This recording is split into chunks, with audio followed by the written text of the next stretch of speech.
As a mortgage broker, you're going to want to know what the best communication method is for you. How do you stay in touch with clients? That's completely normal to think about. So that's what we're going to be unpacking in this video. Make sure you stick around to the end because I'm going to show you the biggest mistakes I see as a mortgage business coach that people make when it comes to communication. So the very first thing we need to unpack is the industry standard of what we see in the industry right now when it comes to communication. And that industry standard is phone and then email. So what you see a lot is people doing phone calls on initial, so people come in through inquiries on a phone call, they're calling the clients back and forth, and then once they've had that initial maybe 20-minute chat, which is crazy, they have that initial 20-minute chat, they then will most likely then go back and forth and liaise with the client through email. And normally that's it. They have that initial call and nothing else. And then they just literally share the recommendations via email and everything just goes through that way. And that actually is pretty standard. You're going to see that in a lot of places, not so much in your corporate estate agency based ones. They're very different and actually operate in a better way in regards to their client communication. Other shady practices that we're not massively a fan of, but they do operate quite well with regards to their communication.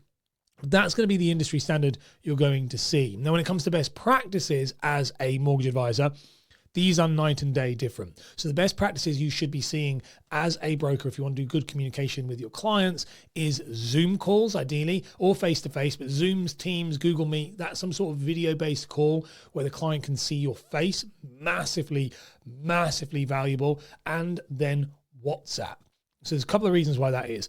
When you do a phone call, people hear your voice, but they don't see your face. So you want to make sure the client sees your face, that they can actually see your eyes, they can watch your movements, they can hear your voice and put the two together. And if you've done content, that makes it even better because now they've seen your content, they know who you are. Now you're the real person on screen with them from the content they've already seen. Don't underestimate that power. It's very effective. Also allows you on video calls to pick up on their body language. There's a lot of stuff that's not being said that is actually happening. And so their visual cues are huge. And this is one of the reasons why a lot of the clients I work with are able to get big insurance premiums is because they watch what their clients are doing and reacting to them in real time. Very useful. Then let's talk about that follow-up type of thing is WhatsApp, so not email. Now, the reason why WhatsApp is the case is because, and not some sort of app or anything like that, is everybody has WhatsApp. They're going to have WhatsApp on their phone and they're going to be communicating that way. And you want to communicate to them in a way that is native to them. Email feels very corporate. WhatsApp feels very familiar. So that's always a big win. Plus with WhatsApp, it's encrypted. You can send documents, you can send everything over, but you can also see if it's been read. So it means that you know if you sent an email to somebody, you don't know if they read it, but if you send a WhatsApp, you know they've seen it. No matter how much, whether you know that they've either seen it and chose not to open it, you know they've seen it, read it, and then not responded, but you know. And that's great for communication because it allows you to do that. Plus, it can create groups. So if there's multiple people, which usually is the case, there's normally partners buying together, then that means that you can put everybody in one place and you can all communicate together. Email feels very corporate. I'd reserve email purely for when you actually are doing anything official, like sending them something. I would send it on WhatsApp and on email as well, but I wouldn't communicate with them like back and forth, talk to them through email. Plus the good thing about WhatsApp as well is voice notes, which are great because they're effectively a one-way phone call. Just don't abuse them. So then what's the biggest mistake when it comes to communication? Because this one is big. The biggest mistake I actually see hugely is not really doing any form of communication other than emails and shortening it down, trying to slow down or speed up, that communication cycle.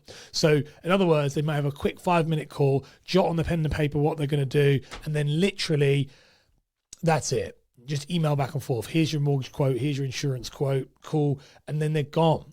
And that's massively a big, big problem. And it's a huge mistake in our industry because if you do this, you are literally a commodity. There is nothing replacing, separating you, from any AI-based mortgage advice or any online mortgage advice.